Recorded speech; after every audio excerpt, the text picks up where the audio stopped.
Capítulo 13.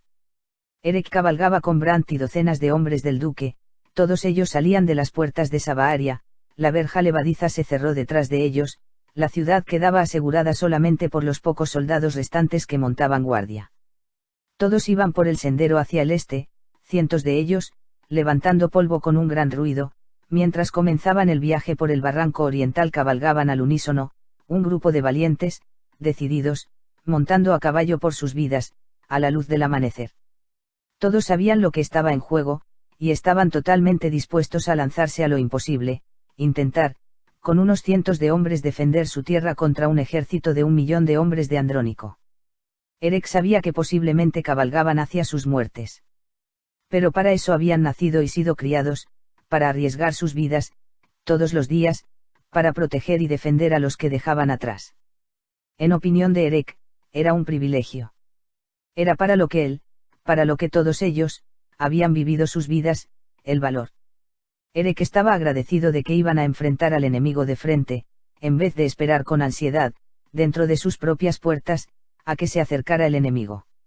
No sabía si iban a vivir o a morir, y en cierta forma, eso no importaba. Lo más importante es que tenían la oportunidad de conocer al enemigo con honor, con valor y en un choque de gloria. Erek tenía un sentido de seguridad esta vez, sabiendo que Alistair estaba a salvo en Sabaaria, detrás de las puertas del duque, segura en el castillo, a cientos de kilómetros detrás del frente. Él podía arrojarse a la batalla con tranquilidad, sabiendo que no tendría que preocuparse por ella. Cabalgaron y cabalgaron, el único sonido que había era el de los cascos de los caballos, las omnipresentes nubes de polvo en la cara de Erek, en su pelo, en su nariz, hasta que el primer sol brilló en lo alto del cielo. Erek se perdió, como hacía a menudo, en la gran cacofonía de los cientos de pezuñas de los caballos, de espuelas tintineando en los oídos, de espadas sonando en sus vainas. Era un sonido al que había estado acostumbrado desde su juventud. Se sentía como en casa. Mientras los soles crecían en el cielo y las piernas de Erek comenzaban a dolerle, el sendero se elevó y alcanzaron la cima de la colina oriental, hicieron una pausa, y desde este sitio estratégico con vista privilegiada, pudieron mirar hacia abajo, a la campiña oriental que se extendía por debajo. Cuando todos llegaron a una parada, el duque y Brandt al lado de Erek, señalaron. Allí, dijo Erek. Ante ellos había una enorme cordillera, extendiéndose al extremo norte y al sur hasta donde alcanzaba la vista. Creaba una barrera natural, bloqueando el este del oeste y solo había una manera de atravesar, un barranco estrecho, un trozo de división, lo suficientemente grande como para caber tal vez 6 hombres uno al lado del otro, y tal vez de 90 metros de profundidad, en medio de la cordillera. Era la única manera en que aquellos que se acercaban desde el oeste pudieran llegar a Sabaaria sin escalar la montaña escarpada. Era un pasaje para los viajeros. Y un cuello de botella, para los soldados. Era la forma más rápida y más directa de viajar, para un ejército, es decir, si un ejército no tenía nada que temer. Un ejército cauteloso, en medio de un conflicto con un enemigo fuerte, no lo intentaría, pero para un gran ejército, sin nada que temer, era posible. Era el lugar perfecto para una emboscada. No podían ver más allá de la cordillera y no tenían idea de lo cerca que estaba el ejército de Andrónico, o si incluso viajaban por ese camino. Erek se sentía animado, habían vencido a Andrónico aquí.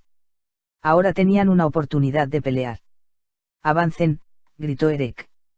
Al unísono, los hombres del duque gritaron y patearon a sus caballos, y todos ellos se fueron galopando por la colina, cubriendo terreno rápidamente. Pronto llegaron a la base de la barranca. ¿Y ahora qué?, preguntó el duque, respirando con dificultad, mientras todos estaban sentados en sus caballos. Debemos dividir a nuestros hombres, respondió Erek. La mitad de un lado y la mitad del otro lado. Después debemos dividir estos grupos otra vez, la mitad tomará las posiciones altas en la cima de la montaña y la otra mitad por debajo. Los que estén arriba, pueden crear una avalancha cuando les demos la señal. Entonces, cuando la lucha esté en su apogeo, pueden unirse a nosotros aquí abajo. El duque asintió con la cabeza. También debemos poner arqueros en el camino, añadió. Cada 6 metros en cada elevación, para cubrir todos los ángulos. Erek asintió con la cabeza. Y lanzas y picos abajo, intervino Brandt, para crear un muro de sangre. El duque gritaba las órdenes y al hacerlo, sus hombres se dispersaron con una gran ovación, galopando y tomando posiciones arriba y abajo de la cara de la montaña, a lo largo del borde del barranco, y abajo, en el borde. Erec desmontó y aprovechó la oportunidad, antes de la tormenta, para caminar dentro del barranco vacío. Brant y el duque se unieron a él. Erec caminó lentamente, mirando sus muros, sintiendo su roca, examinándola. Estaba más oscuro allí dentro, y sus pasos resonaban.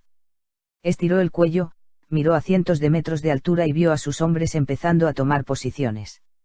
Era una caída escarpada desde aquí, e incluso la caída de la roca más pequeña desde esa altura, sería mortal.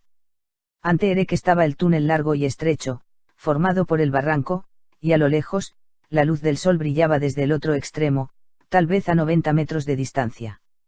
Ahora, todo estaba inquietantemente tranquilo.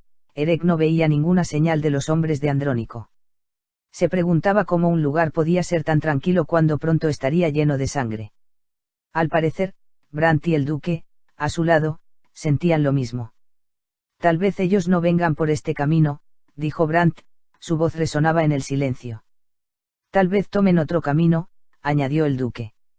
Pero Erec se quedó allí parado, con las manos en la cadera, sintiendo el olor de la batalla en el aire, un olor que había conocido desde su infancia. Los vellos de sus brazos se erizaron un poco, como lo hacían siempre, antes de un conflicto. Tenía un sexto sentido para la batalla, desde que era niño. Movió lentamente la cabeza. No, dijo, si hay una cosa de la que pueden estar seguro, es de que la guerra viene por este camino.